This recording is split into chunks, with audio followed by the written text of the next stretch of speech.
Okay. Good morning, everyone. It's fine. Good morning, gentlemen, and thank you for your attendance today on Tuesday, the 17th of December at the Planning and Development Management Committee. Before we start with the process, I would like to inform the committee of why I continued with today's meeting considering the agenda before us. I've mentioned numerous times in this chamber my views on proposals of application notices and how important the front-loading of this process is. I therefore decided that the committee should proceed to allow the process to be completed as it is intended and as it should be. So the two applications in front of us are, as I've already stated, proposal of application notices, and these are for your comment to officers, and I would welcome your input at that time. So then we'll continue with the procedural note for what's in front of us. So I welcome you, and do we have any apologies from anybody on the committee? As convened, just apology from Councillor Band. Okay, thank you. I'm going to introduce the top table from right to left as normal. I have Christian Smith on my right from Planning and Development Services. On the left, I have Mr. Elliott from Legal Services, our Vice Convener, Councillor Bob Braun, and Danny Williams from Democratic Services. We have no deputations today as we're only dealing with the PAN applications. And are there any declarations of interests on the two PANs in front of us today? No, no declarations. Thank you very much indeed. Okay, the minutes of the meeting of the Planning and Development Management Committee of the 20th of November 2019. Can I have your agreement that these are an accurate reflection of the meeting? Agreed, thank you.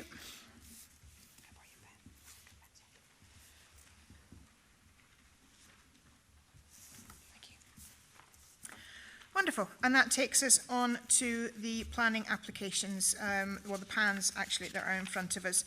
So the first one is an erection of an electricity substation with associated plant infrastructure and creation of access track on land 1.1 kilometre north of Braes Lodge in Foss.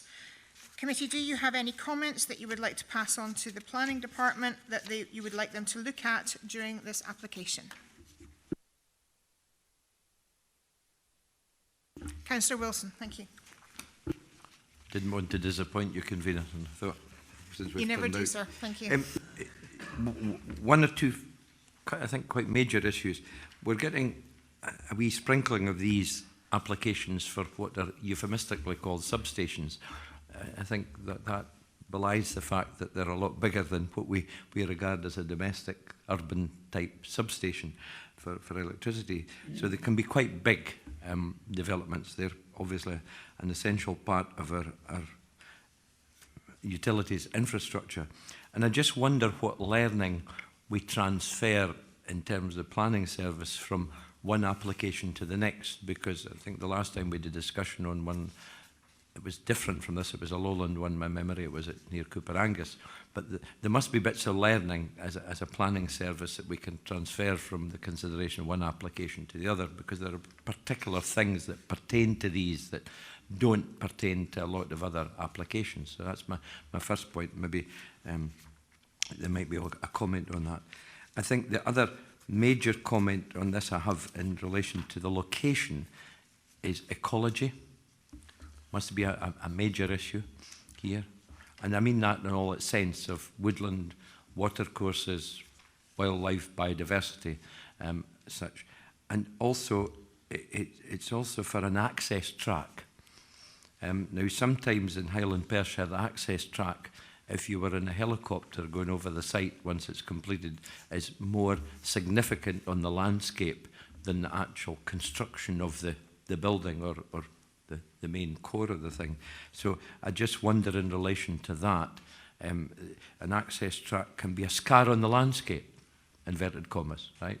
Or it can be a carefully designed roadway into what's an essential part of our infrastructure. So I think particular attention to the access track, the topography around it, again, the ecological aspects of it, and the construction of it, it will allow will it help access for walkers, for instance? Will there be a limited amount of public use of it, or will it be a private road? It's something that, although it's not maybe strictly a planning issue in terms of place-making issue, is one that I think is relevant. So these are my 2 comments on it. Thank you, Councillor Wilson.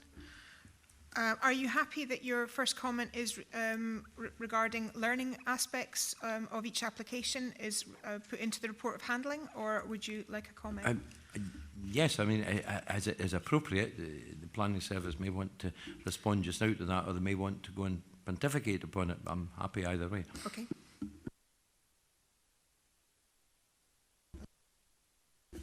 Yeah, I think the response to that would be, obviously we all learn from our experiences and we take forward the best parts of what we do and we try to improve on where we've not done so well.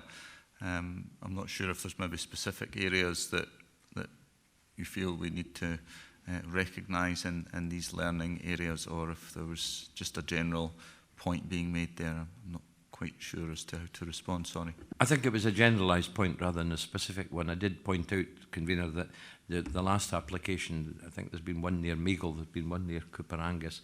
The ones that I'm remembering about fairly recently were very different because they involved flooding issues, for instance, and they were near houses. This one's a wee bit more remote, but it was a general point rather than specific.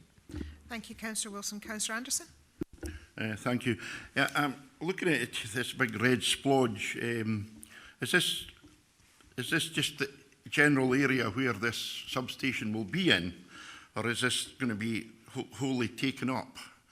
It's one of the first questions I would like to know, because it looks like it's a commercial forestry area.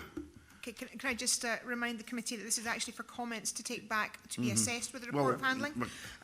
No, I'm happy to try and get an answer for you in this case, Councillor Anderson. Because it would sound ridiculous what I'm going to ask now is, if it's as big as that, is there going to be a replacement area for trees? Because if you're going to take all that area, surely there's a commitment to find alternative areas to plant the trees. And as far as if this is a commercial forestry area, if it would require access into it, could we encourage them to actually use the forest tracks that will probably be through that if it's a commercial forestry, rather than building new ones?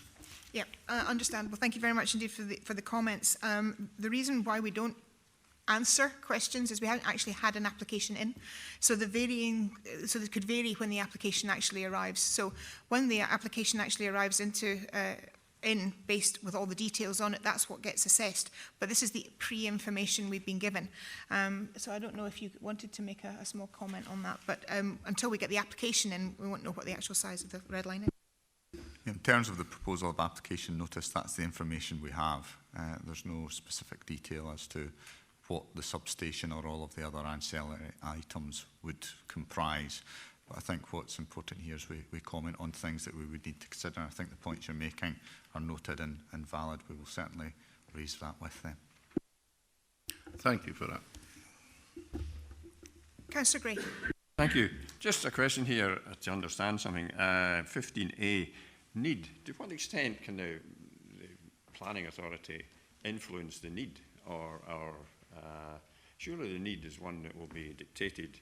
It's not a development plan issue, this. So the need is going to be determined by the applicant, presumably.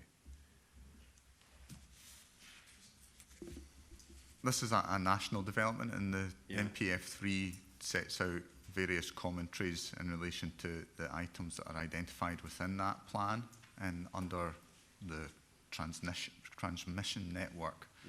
Need is covered in relation to that, but that is a general comment and covers this national project, because this is a network of transmission across Scotland. This is only one small part of that, but it does talk about what the need is, but that would have to be determined and assessed on a site-specific basis to see whether or not that need overrode any perhaps other issues that we would need to consider carefully.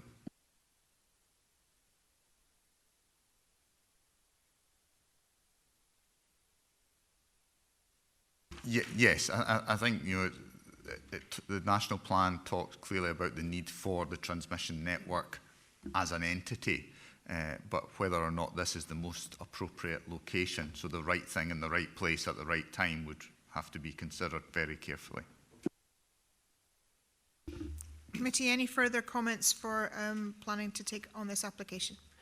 Okay, thank you very much indeed for your comments, and that moves us on to the next pan in front of us, which is a residential development, including landscaping and associated works, land 40 metres west of Newton of Hunting Tower Farmhouse, Creef Road in Perth. And do we have any comments to add to that one? Councillor James. Thanks, Convener.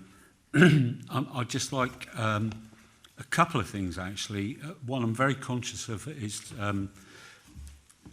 its location and next to a football ground. So I think noise has to be taken as a serious issue, because there's nothing worse than somebody, well, in a similar vein, buying a house near an airport and then complaining about aircraft noise. You know, buying next to a football ground and complaining about the noise from a football ground, I take an issue with.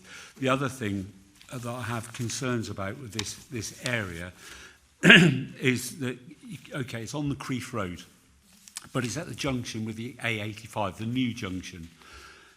That is already chaotic at times, should I say, because you've got two sets of traffic lights, one on the A85 to the Creef Road, and immediately you come off the Creef Road, you've then got a set of traffic lights for Tulloch.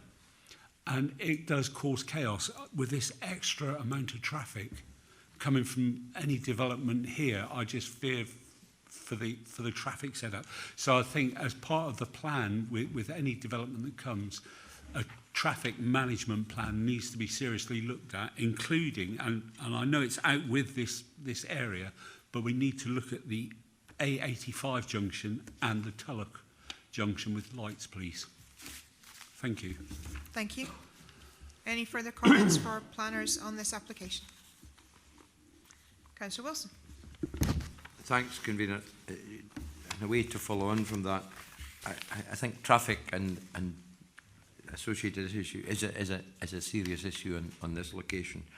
I think parking will be, because inevitably people will want to have cars, and there's a limit to the site. It's not a big site. For me, residential amenity, not for the immediate surroundings, because there's not a lot of domestic properties immediately adjacent to the site, but for the site itself, it's an island virtually now in a road system of our creation. Our being the council, not the committees. I think road safety is paramount, because there'll be families coming in here, there'll be kids, they need to go to school, they need to go to college, there will be older residents perhaps in some of the smaller units who need to get access to the shops, etc., and other amenities.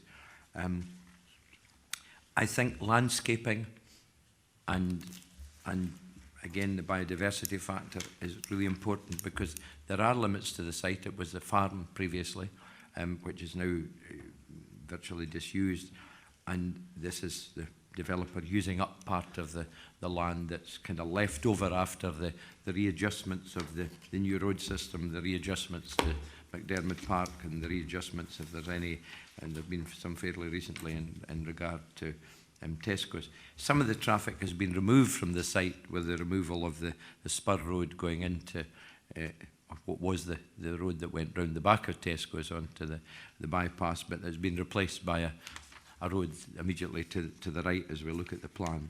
So I think these are all fairly valid issues. Density of housing, I think, is another thing that's is really important, because it's an opportunity site for if you like, nearly not quite city centre development, but not far off the city centre. But I think Councillor James is right. Traffic is a key point as well. Thank you, Councillor Wilson. Councillor Anderson. Thank you, Convener. Just to follow on from that, obviously with there being three sides of this development having quite a substantial amount of traffic, I think air quality and ensuring that the houses have that little bit of buffer between themselves and the road to ensure that the quality of air around about the houses isn't affected by the traffic. I think that would need to be looked at as well. Any further comments? I've already mentioned this, but I'll mention it in committee. I would like there to be a view on sustainability and the environment coming through on these applications from now on. I would like to see our team looking at this, to look at charging points for vehicles. I would like to look within the plans and within the policy that we have in an attempt to try and increase our ecological and green credentials. So I'm adding that within, maybe actually for both of the applications that will be coming forward. So are there any further comments? No? Gentlemen, that concludes the business in front of us today. Thank you very much for giving up the time. I realise that that's only been, just over 15 minutes, but you've all made the effort to come in, and I do appreciate that. These are an important part. Thank you very much indeed.